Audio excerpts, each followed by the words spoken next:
මේ අපි පොසොන් පෝයට බලන්න ගියේ තොරන්. ඇත්තටම අපි ගියේ කළුතර මතුගම අවට. ලස්සන තොරන් සහ කූඩු ප්‍රමාණයක් අපිට දැක ගන්න හැකියාව තිබුණා. අපි මුලින්ම ගියේ දොඩංගොඩ තුඩුගල හන්දියේ තිබුණු ප්‍රාදේශීය ලේකම් කාර්යාලය ගාව තිබුණු මේ කූඩු ටික බලන්න. එතන තිබුණු කූඩු තමයි මේ අපිට දැක ගන්න හැකියාව තියෙන්නේ. එතනම තිබුණා ධාතු වන්දනාවකුත්. අපි ඒ ධාතු වන්දනාවත් වන්දනාමාන කරලා යන අතරමඟදී හම්බුණු තොරන් තමයි ඊළඟට ඔයාලට දැක ගන්න හැකියාව ලැබෙන්නේ.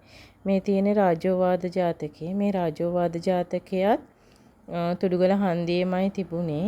එතනත් සෑහෙන පිරිසක් හිටියා. ඒ වගේම ලස්සන විදුලි බුබුලු විශාල ප්‍රමාණයක් දැල්වෙන ආකර්ශනීය වර්ණවත් තොරණක් විදියට මේ තොරණත් හඳුන්වන්න පුළුවන්. එතන හිඳපු නිවේදිකාව රාජෝවාද ජාතකයේ සම්බන්ධයෙන් ලොකු විස්තරයක් ප්‍රකාශ කරා. ඒ වගේම එතන මේ විරිඳු කියන් හිටපු මල්ලි හරි ලස්සනට ඒවා කිව්වා. නාමයේ විස්තරය ලියලා එතනට ආධාරයක් කරාට පස්සේ මේ මල්ලි ඒවලෙම හිටිවන කවි වගේ අදලා කවි කිව්ව ගැලපෙන විදියට හරිම ලස්සනයි. ඒක අගය කරන්න ඕනේ. ලොකු වයසක ළමයෙක් නෙමෙයි තරුණයි. මේ හැබැයි හරිම ලස්සනයි.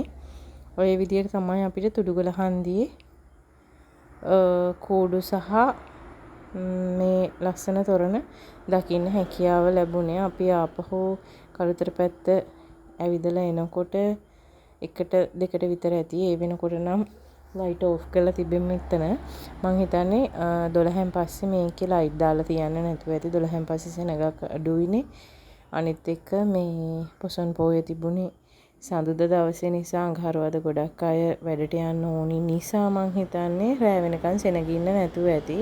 වෙසක් පෝයට සාපේක්ෂව හිටපු සෙනග අඩුයි සහ වාහන ගිය ප්‍රමාණයත් අඩුයි වගේ ලොකු ට්‍රැෆික් එකක් තිබුණෙත් නැහැ. බෝධිය වුණත් වඳින්න යන්න එදා හැකියාව තිබුණා. මේ සෙනග අඩු නිසා වෙන්නේ නැති කියලා අපිට හිතුණා.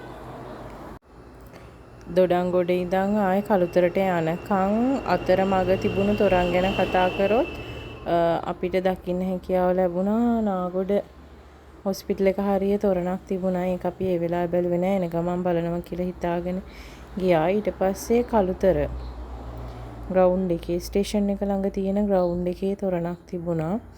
ඒ තොරණ තමයි මේ තියෙන්නේ. මහා කාශ්‍යප මහරහතන් වහන්සේගේ කතාවස්තුව රැගත් තොරණක් තමයි එතන දකින්න හැකියාව තිබුණේ.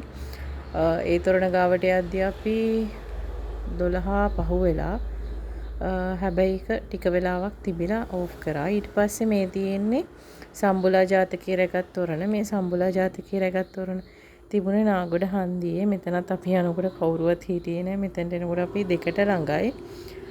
ඒකත් ලස්සන තොරණක් විදියට හඳුන්වන්න පුළුවන්. ඔය විදියට තමයි කළුතර මතුගමාවට තොරන් අපිට දැක ගන්න හැකියාව ලැබුණේ. වීඩියෝ එක ලස්සනයි නම් ලයික් එකක් දාන්න, කමෙන්ට් එකක් දාන්න. මේ වගේ වීඩියෝ දිගටම අරගෙන ඉන්නම්. මගේ channel එකත් subscribe කරන්න කියලා ආදරෙන් ඉල්ලා සිටිනවා සියලු දෙනාගෙන්.